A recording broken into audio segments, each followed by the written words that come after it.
इस वीडियो में हम जानेंगे सिखों के 10 गुरुओं के बारे में, जिसमें सबसे पहले गुरु हैं गुरु नानक देव जी, जो ऐसे संत थे कि जिन्होंने सत्य, सेवा और समानता का संदेश दिया।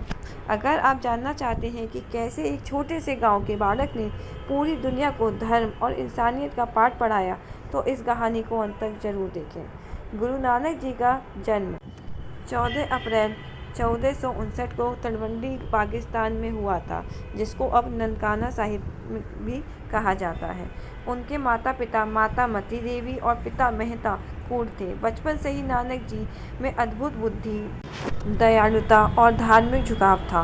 वह खेलते समय भी गरीबों और ज़रूरतमंदों की मदद करते थे। कहा जाता है कि जब अन्य बच्चे खेल कूद में व्यस्त रहते, तब नानक जी धर्म और ईश्वर की भक्ति में मग्न रहते थे। एक दिन नानक जी ने देखा कि गांव में एक बूढ़ा आदमी भूख से परेशान है। उन्होंने अपने हाथ से खाना बनाया और बूढ़े आदमी को दिया। इसी समय से लोगों ने महसूस किया कि यह बच्चा सामान्य नहीं बल्कि विशेष है।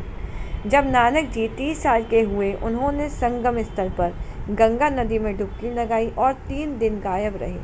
तीसरे दिन लौटकर उन्होंने कहा, मैं वहाँ नहीं, मैं यहाँ नहीं, मैं तो परमात्मा में हूँ। इस अनुभव ने उन्हें यह एहसास दिलाया कि ईश्वर जगह और हर जीव में विद्यमान है। नानक जी ने समझाया कि धर्म का अर्थ केवल पूजा नहीं, बल्कि ईमानदारी, सेवा और मानवता में है। यही उनके जीवन का मूल मंत्र बन गया। नाम जपो, कीरत करो और बंड छको। ईश्वर का नाम जपो, मेहनत करो और दूसरों के साथ बांटो।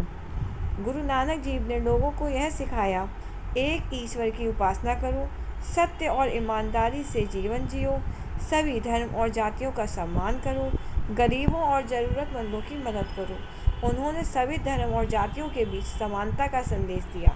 उन्होंने कहा कि धर्म का असली अर्थ मनुष्य के जीवन में और सेवा और दया से है।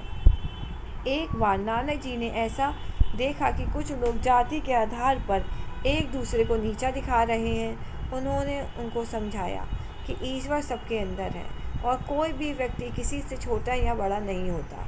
गुरु नानक जी ने लगभग 30 साल की यात्रा उदासी की। उन्होंने भारत, पाकिस्तान, नेपाल, श्रीलंका, अरब और मध्य एशिया के विभिन्न हिस्सों में यात्रा की। इन यात्राओं का उद्देश्य था लोगों को अहिंसा, भक्ति और मानवता का संदेश देना। अरेबियाई देश यात्रा उन्होंने लोगों को यह सिखाया कि ईश्वर केवल एक है, चाहे कोई किसी भी धर्म का क्यों ना हो। हिमालय की यात्रा उन्होंने तपस्वियों को यह सिखाया कि केवल तपस्या से नहीं, बल्कि सेवा और सच्चाई से ही परमात्मा तक पहुंचा जा सकता है। गांव और शहर में प्रवचन उन्होंने लोगों को यह समझाया कि जाति धर्म के भेद भूलकर सभी को एक समान देखो।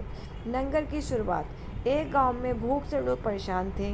गुरु नानक जी ने अपने हाथों से भोजन तैयार किया और सभी को बांटा।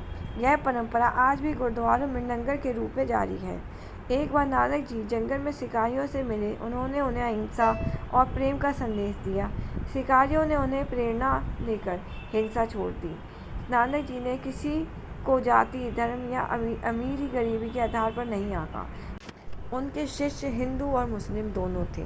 गुरु नानक देव जी 1539 में कार सिंगार में देह त्याग दी। उसके बाद के 9 गुरुओं ने उनके सिद्धांतों और शिक्षाओं को आगे बढ़ाया। मुख्य संदेश आज भी प्रासंगिक है। ईश्वर हर जगह और हर व्यक्ति में है। सेवा, सच्चाई और समानता जीवन का मूल उद्देश्य है। जीवन का सही मार्ग है नाम जपना, मेहनत करना और बांटना। दोस्तों, गुरु नानक देव जी ने हमें यह सिखाया कि धर्म केवल पूजा नहीं, बल्कि मानवता और सेवा है। उनकी कहानी यह याद दिलाती है कि सच्चा संत वही होता है जो दूसरों के लिए जीता है और अपने ज्ञान और कर्म से समाज को बदलता है। अगर हम उनके रास्ते पर चलें, सत्य बोलें, मेहनत करें और ज़रूरतमंदों की मदद करें, तो हम भी उनके सिद्धांतों को जीवन में उतार सकते हैं। अब अगले पार्ट में हम जानेंगे हमारे दूसरे गुरु अंगद देव जी की कहानी। और कमेंट में वाहिगुरु जी ज़रूर लिखें। तो उसके लिए आप हमारे चैनल को लाइक, कमेंट, शेयर ज़रूर करें। Thank you.